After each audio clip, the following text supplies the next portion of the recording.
Olá, colegas! Então estamos chegando aí na reta final. Agora, nesse mês de junho, vocês então chegarão àquele momento especial de ir lá confirmar a sua passagem para esse concurso da Universidade Federal do Rio Grande do Sul, no caso feito então pela banca da FAURGS.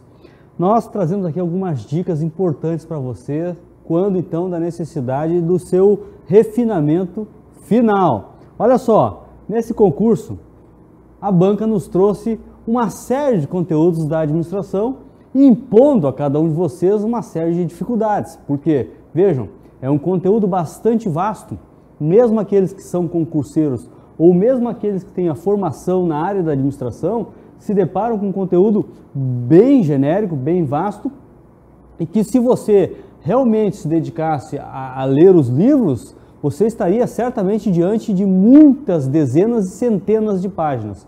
Então, nos cabe, além das aulas que nós tivemos e facilitando, apresentando para vocês o que é e representa o filtro daquilo que pode ser com maior envergadura de possibilidade de questões, a gente procurou fazer, encaminhei para vocês lá as questões todas de administração do concurso passado que teve em 2013, uma série de outras questões da FAURGS que pudemos separar e um conjunto de tantas outras questões que privilegiavam o conteúdo correlato, mas claro, aí de outras bancas para oferecer para todos vocês um conjunto aí de questões sobre cada um dos assuntos, né? Bom, em relação aos assuntos, pegando com base em 2013 e com base no perfil da FAURGS, é importante dizer que a FAURGS ela adota como critério até de prudência, vamos pensar assim, ela adota o livro basicamente do Chiavenato, principalmente no tocante ao item 4.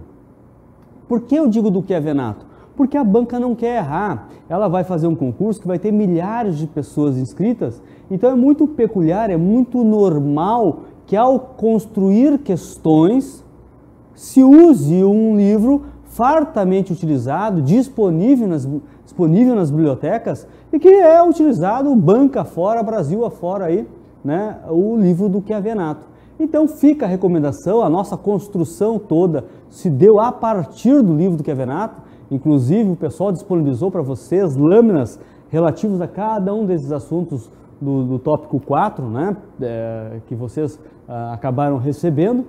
Enfim, acho, pegando, é só vocês enxergarem a prova passada, verão que a banca adorou cobrir exatamente esse assunto 4, em que pese os outros assuntos, ela deu uma ênfase ao assunto 4. Então ela cobrou lá as áreas, os processos da área de RH, processo de agregar, de aplicar, né, de prover, agregar a mesma coisa, depende, já comentamos sobre isso, processo de desenvolver, recompensar, monitorar pessoas. Então estejam atentos a isso, porque foi objeto da questão passada. Pode ser que a banca não faça exatamente igual, mas ela queira que você tenha essa noção mais geral das áreas que compõem os recursos humanos de uma empresa. Então ela fala aí também da questão do recrutamento, da seleção. Aqui eu tenho por convicção que tem uma questão.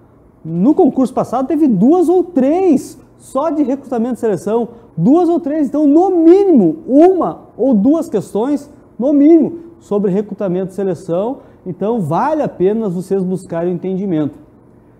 Treinamento e desenvolvimento é um convite a mais uma questão. Não acredito que seja mais do que uma questão de treinamento e desenvolvimento, acredito que a banca então deva cobrar. Incentivos e benefícios, uma questão. Avaliação de desempenho está super em moda. A banca querer saber do aluno o quanto ele compreende essa ideia de avaliação de desempenho, até porque vocês lá, tomando posse no estágio probatório, serão submetidos a uma avaliação de desempenho. Então, eu acredito que é questão válida, quase que certa aqui em avaliação de desempenho, se não for mais de uma questão. Então, desses conteúdos, para ver que eu estou atacando diretamente ao item 4, porque entendo que é ele que vai merecer o maior número de questões. Mas não só isso, é porque o material que vocês receberam é o material que eu diria que está 95% com total cobertura, em menos páginas, porque se tu pegares, por exemplo, o assunto 3 e o assunto 5, além de mais genérico, mais abstrato, não é corriqueiro e tende a cair em menor número. Se tu pegares o 3, vejam só, bens públicos, aquisição de bens públicos, incorporação de bens, permuta, baixa de bens, é um assunto alheio à maioria das pessoas, as pessoas não conhecem sobre este assunto. Nós iremos tratar esse assunto em aula, claro, mas um conteúdo difícil, a maioria das pessoas terá dificuldades e pode ser que caia uma, duas questões. Licitações e mutações patrimoniais. Licitação é um mundo. Eu sou gerente de compras e licitações lá do Inmetro e há muitos anos. E tem muitas coisas na própria Lei 866 que nós desconhecemos. Então, como pode a banca querer que você saiba licitações e mutações patrimoniais, aspectos gerais da legislação? Então, fica um convite. O material que eu preparei foi pensando nisso. Fica um convite. Conheçam o artigo 3º da Lei de Licitações. O artigo 3º ele é super importante. Claro que tem todos os outros artigos, mas o 3º ele representa muito bem a ideia das licitações, que é uma lei nacional que abrange todos os poderes e todas as esferas, né, de forma geral. Enfim, conheçam as modalidades de licitação, lá dispostas no artigo 22, conheçam algumas, não dá para conhecer 30 e tantas causas de dispensa de licitação, mas principalmente os primeiros incisos da dispensa, inexigibilidade, e fica difícil ser mais do que isso. Então, em termos de licitação, particularmente, modalidades, o artigo 3º, as modalidades de licitação, os tipos de licitação, não se esqueça lá, menor preço, melhor técnica, menor preço e técnica, ou técnica e preço, os 3 tipos, ou na verdade tem mais um tipo, que é o maior lance ou oferta. Como a banca falou licitações, ainda ela pode te cobrar uma outra lei, que é a Lei 10.520 do pregão. O pregão, ele é uma outra modalidade de licitação que opera sobre obrigatoriamente o menor preço para bens e serviços comuns. Você, de alguma maneira, tem que saber isso. Agora, é um mundo. Licitações é um mundo. Então, não adianta querer ler a lei. Você pode ler a lei 3, 4, 5 vezes e ainda assim será difícil. Então, se é para focar e o tempo é curto, atentem-se às modalidades, são 5 modalidades de licitação e mais a do pregão, que é a Lei 10.520, ok? Enfim, as 5 modalidades, o artigo 3º da Lei 8.666 e fica o artigo 24, o 25, sendo que o 24, os primeiros incisos, nem tente a querer saber todos os 40 incisos que tem sobre dispensa de licitação, mas fundamentalmente os primeiros do 24, o 25 é bem curtinho, não tem problema nenhum. E é isso, tá, pessoal? Em termos de licitação, não sugeriria que vocês fossem muito além disso. Claro, cada um tem o seu planejamento. O item 3.3, inventário, avaliação, movimentação de bens, não é algo difícil. Nós trazemos um material para vocês, muito direto, muito pontual. Acho que te dá uma boa chance de acertar uma questão, tá? Uma boa chance, porque do contrário, se tu quiser esgotar o assunto, tu vai ter que ir na lei, vai ter que ir na portaria, no decreto, na instrução normativa 05 lá da década de 90, para poder, e aí talvez tu esteja dispersando demais, ok? Então, assim, sinceramente, comparando esses dois aqui, eu diria que o 4 é muito mais importante do que o 3, sendo que o 3... para quem já está muito bem preparado no 4, o 3 vai te dar um plus. Aqueles que conseguirem no 3 se sobressaírem à média, é o plus, talvez o plus que te falte. Então, não pode ser ignorado. Agora, quando tu olha para os 5, noções de organização, e aí tu vê conceitos e tipos de estrutura organizacional, pessoal, nós tivemos uma aula inteira só para tratar de estrutura organizacional, e foi uma aula direto, uma aula com muitas questões, mas muitos conceitos. Mas eu diria que o 5.1 vai te exigir no mínimo 2 questões. No mínimo 2 questões há de cair aqui em estruturas organizacionais. Não há como menosprezar esse assunto. Estrutura organizacional não pode ser menosprezado. Então, sugiro que vocês realmente se atentem a esse material que nós trabalhamos. Outro assunto que também é xodó das bancas ultimamente, que é o assunto 5.2, conceitos básicos de gestão de processos organizacionais. Processo organizacional hoje, gestão por processo, gestão de processos ou processos organizacionais, está na moda as bancas pedirem e não será diferente no caso aqui para a FAURGS.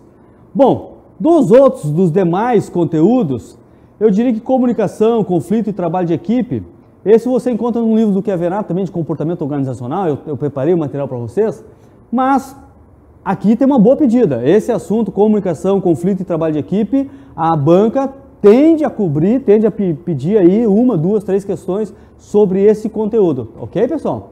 E aquilo que é mais incógnita é o do 5.3 ao 5.6. Sinceramente, o 5.6 irá cair, os manuais, organograma, fluxogramas, cronogramas, irá cair, não é nada muito difícil, então merece uma atenção e eu tenho convicção que tem questão certa aqui em relação ao 5.6. Em relação aos documentos públicos do Manual da Redação da Presidência, deverá vir, timidamente, faço essa aposta, mas deverá vir alguns documentos, tal, o 5.3 até o 5.5, muito timidamente, porque aqui já começa a entrar mais na arquivologia, não sei se a banca vai ir muito por aí, tá? Mas nós trouxemos assim um material básico para vocês, para a gente não dispersar demais, mas enfim, o 5.5 até a gente dá uma atenção mais especial, porque é com base no Manual da Redação da Presidência da República, que está disponível no Google aí, todos podem fazer acesso. Então, pessoal, finalizo as dicas dizendo que estará bem quem dominar o 4, estará bem quem dominar principalmente o 5.1, 5.2, 5.6, 5.7. Não estou dizendo que tem que menosprezar o 5.3 até o 5.5, porque tende a cair, mas acho que, particularmente, não tenho convicção absoluta, porque a banca é a banca, mas enfim, apostaria nesses assuntos. O 4 não precisa nem dizer que ali vai ser o cerne do concurso, salvo se vocês quiserem inverter totalmente a lógica. Se vocês quiserem inverter a lógica do que foi 2013, pode ser que eles aprontem algo diferente. Mantido a mesma característica da URGS, de gostar do Kevin Nato, de gostar desses assuntos de gestão de pessoas, de administração de uma maneira geral, o 4 não irá faltar e terá muitas questões. Ao passo que o 3.0, 3.1, 3.2, 3.3, é um assunto muito etéreo, um assunto muito genérico e um assunto que cobra de todos vocês um certo desafio. Vale a pena estudar? Vale, porque é aquele plus que eu falei. Ok, pessoal? Então, muita atenção. 4, 5.1, 5.2, 5.3, desculpa, 5.1, 5.2, 5.6, 5.7. O 4 integral no 4, com muita ênfase no 4.3. O 4.3 é muita coisa, não é pouca coisa, vocês viram? E depois lá o 3, eu apostaria, sinceramente, aqui no 3.2, alguma coisa ligada aos bens públicos ali, enfim, o inventário, eu apostaria nisso de forma mais tímida, ok? Então, não tem outra informação se não dizer que tudo é importante, porém, se na hora do aperto, não esqueçam do 4, não esqueçam desses números que eu falei para vocês, tá bom? Um abraço, boa sorte e sucesso lá no dia da prova.